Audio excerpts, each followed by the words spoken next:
네, 안녕하세요. 판다 주식 TV입니다. 11월 8일 월요일 밤에 준비한 영상이고요. 이번 영상은 바이두 종목 최근의 뉴스 그리고 주가 흐름 한번 체크해보는 영상이 되겠습니다. 네, 우선 사우스 차이나 모닝 포스트 홍콩 영자지인 SCMP에서는요, 이 바이두 관련한 뉴스가 있었고 하나 붙여본 것입니다. 이 관련 기사는 11월 7일 밤에 나온 기사가 될 것인데요. 바이두 측에서 자율주행 차량이 결국에는 사람이 차량 운전하는 것보다 안전한 수준까지 도달할 수 있다고 밝혔습니다. 이 소식은요, 이 웨이동 바이두 부사장, 자율주행은 앞으로 더욱 안전하고 믿을 수 있는 드라이빙 경험을 제공할 수 있을 것이라고 전했습니다. 네, 이러한 발언은요, 지난 8월 운전자 보조 시스템 작동 가운데 니오의 사고 상황이 될 것입니다. 그런 보조 시스템 작동 가운데 교통사고가 났던 것에 대한 소비자들의 우려를 잠재우려는 목표로 보인다는 이 SCMP의 평가였습니다. 네, 주요 내용을 한 번 더 체크하면서요. 발췌한 부분만 보게 되면 이 웨이동 바이두 부사장은 자율주행 차량이 결국엔 사람이 운전하는 것보다 더욱 안전한 방안이 될 것이라고 전망했습니다. Self-driving cars will eventually be safer than vehicles with the people behind the wheel 이라고 소개된 부분이고요. 물론 지금 기술로는 사고가 전혀 발생하지 않는다고는 확신을 할 수가 없다는 이 관련된 내용도 있었습니다. 네, 그 다음에 이제 중국 로컬 쪽에서 나온 뉴스 하나 또 보게 되면요. 역시나 바이두의 임원진에서 관련된 발언을 했던 것입니다. 이 황샤오빈 바이두 스마트 주행 사업부의 생태 합작 책임자는요. 이 스마트카 중심의 새로운 시대가 도래한 가운데 스마트 주행에 대한 운전자들의 강한 수요가 나타나고 있다고 소개합니다. 그러면서 이러한 시대 변화 가운데 이 바이두 아폴로가 시장 내 경쟁력을 갖춘 이 스마트카 사업 역량을 갖고 있다고 본다. 그렇게 밝혔습니다. 네, 그 다음 소식은 CNN 이 IB에서 보면요. 미즈호 증권에서 이 바이두에 대해서 매수 의견을 유지했습니다. Sticks to their buy rating for Baidu라고 했고 이날 밤에 나온 기사가 될 것인데요. 간단히 내용을 보게 되면 제임스 리 애널리스트는 이 바이두 종목에 대해서 목표가 305달러를 제시를 하면서 매수 의견을 유지했다고 소개하고 있습니다. 네, 그렇게 되면요. 현재 주가인 158.23달러 대비했을 때 상승 여력은 92.76%라는 소개입니다. 네, 주요 내용을 보겠습니다. 2021년 4분기 EPS 주당 순이익이 마이너스 0.21달러 정도 될 것이라는 전망을 내놓은 것을 볼 수가 있고요. 현재의 이 17 Tip Length Analyst라고 해서 이 17 Tip Length Analyst 가운데서 바이두에 대한 컨센서스 시장의 공동된 인식은요, 강력 매수이며 평균 목표가는 253.43달러라고 소개하고 있습니다. 목표가 범위들, 주요 애널리스트들의 목표가 범위는 152달러를 최저로 잡고 최고는 350달러까지 이렇게 분포를 하고 있습니다. 네, 미즈호 제임스 리는 현재 별 5개 기준한 랭크에서요. 별 5개를 기록할 정도로 시장 내 공신력을 갖고 있는 애널리스트로 평가됩니다. 그런 가운데 평균 수익률이 15.5%, on average return of 15.55% and a 69.63% success rate. 이렇게 성공률이 69.63%라고 소개하고 있습니다. 네, 그래서 주가 흐름을 한번 체크해 볼 텐데요. 주 단위로 봤을 때 주간 단위로 하면 바이두의 ADR 주가는 지난주 2.47% 하락해서 158.23달러로 장을 마쳤습니다. 네, 2주 연속해서 하락세로 조금 부진했던 바이두의 주가 흐름이었고요. 160달러를 사수하지 못한 가운데 지난주를 마무리했습니다.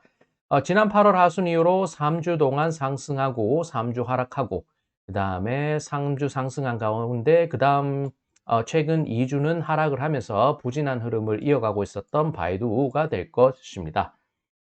그 다음은 이제 월간 단위로 볼 텐데요. 바이두 주가는 올해 들어서 3월부터 여기 보게 되면은 하락세를 면치 못했던 걸 볼 수 있겠습니다. 반짝 반등이 6월과 10월에 나오긴 했지만 상승폭이 상당히 제한된 걸 볼 수 있으며 전반적으로 3월부터 쭉 내리막을 걸어왔던 걸 볼 수 있는 수치가 되겠습니다.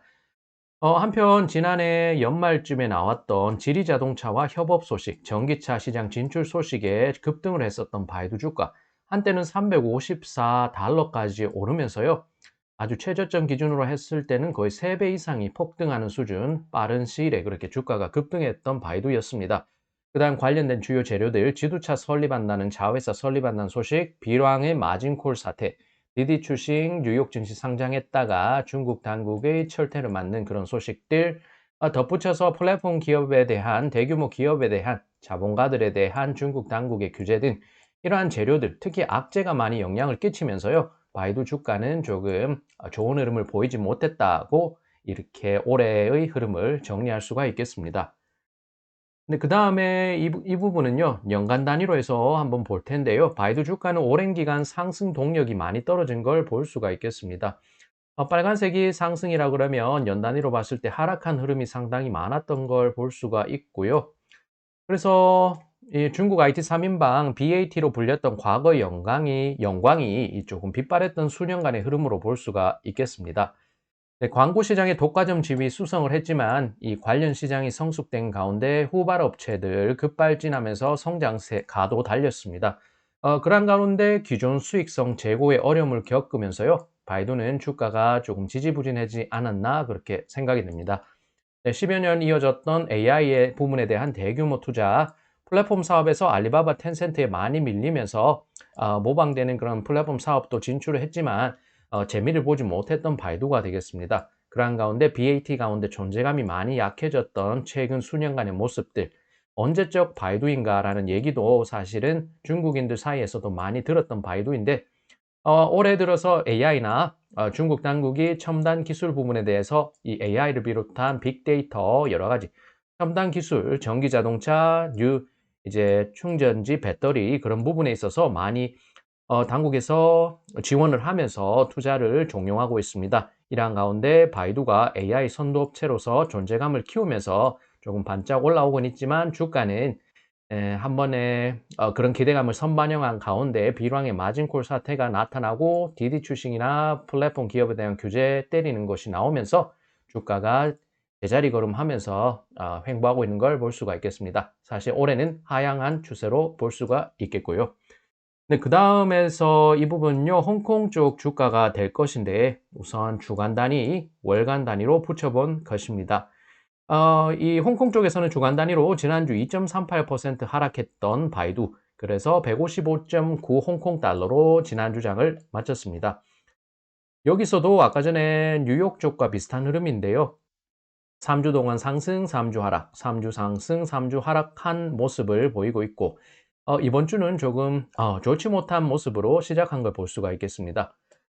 그렇게 제가 붙인 것이고요. 이제 홍콩 쪽이 먼저 장이 하루 빠르게 시작하다 보니까 11월 8일 붙인 것이고 이렇게 볼 수가 있겠습니다. 그렇게 오르락내리락 반복하는 가운데 주가는 8월 하순 수준에 머무르고 있는 모습 되겠습니다. 150 홍콩 달러, 현재 155.9 홍콩 달러로 오늘 장을 마쳤던 바이두 홍콩 증시의 모습입니다.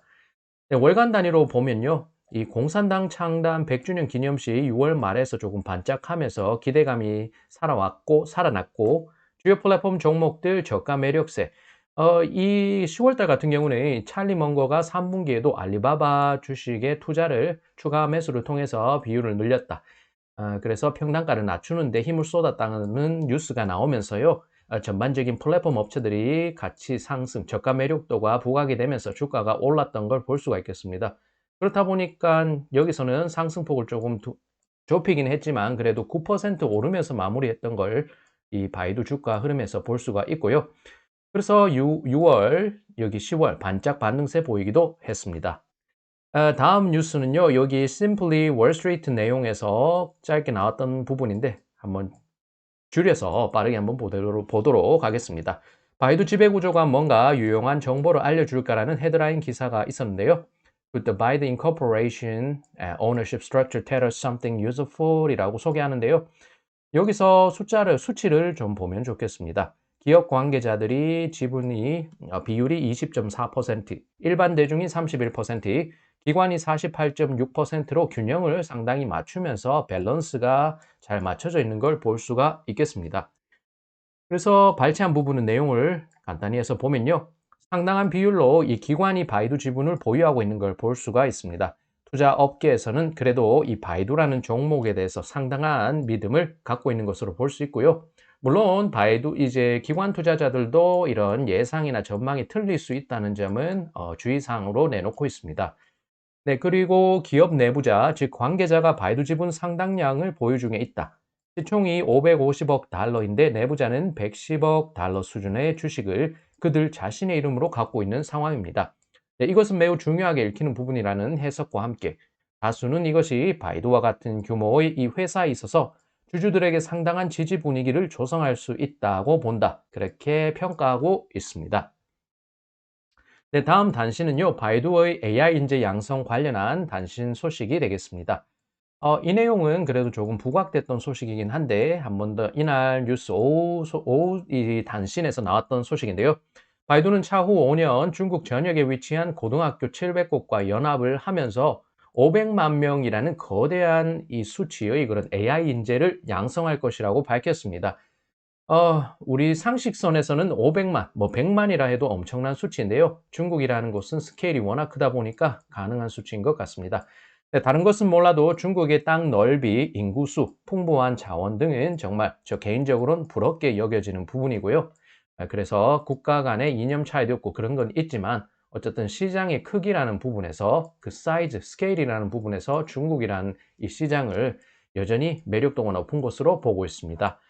중국은 현재까지, 여기 최근까지도요, 디테일 부족을 스케일로 메꿨던 지난날이라고 평가를 해볼 수가 있겠지만, 이제는 중국이 양질의 발전, 디테일 제고에도 상당히 노력하는 단계라는 점을 우리는 한번 생각하면서 이 한국과도 경쟁 부분이 상당히 겹칠 수 있다는 부분을 한번 항상 염두에 둬야 될 것 같습니다.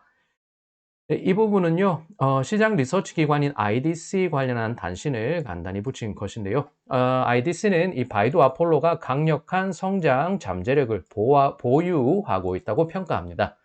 네, 바이두 아폴로는 자체 연구 개발한 시장을 선도하는 이런 기술 부문의 우세와 다양한 상품 출시 등을 근거로 하게 되면요, 이 자율주행 시장을 이끌어가는 이 공급업체 가운데 존재감이 상당한 이 기업이 될 것이라는 평가였습니다. 네, 그렇게 한번 참고하시면 좋겠고요.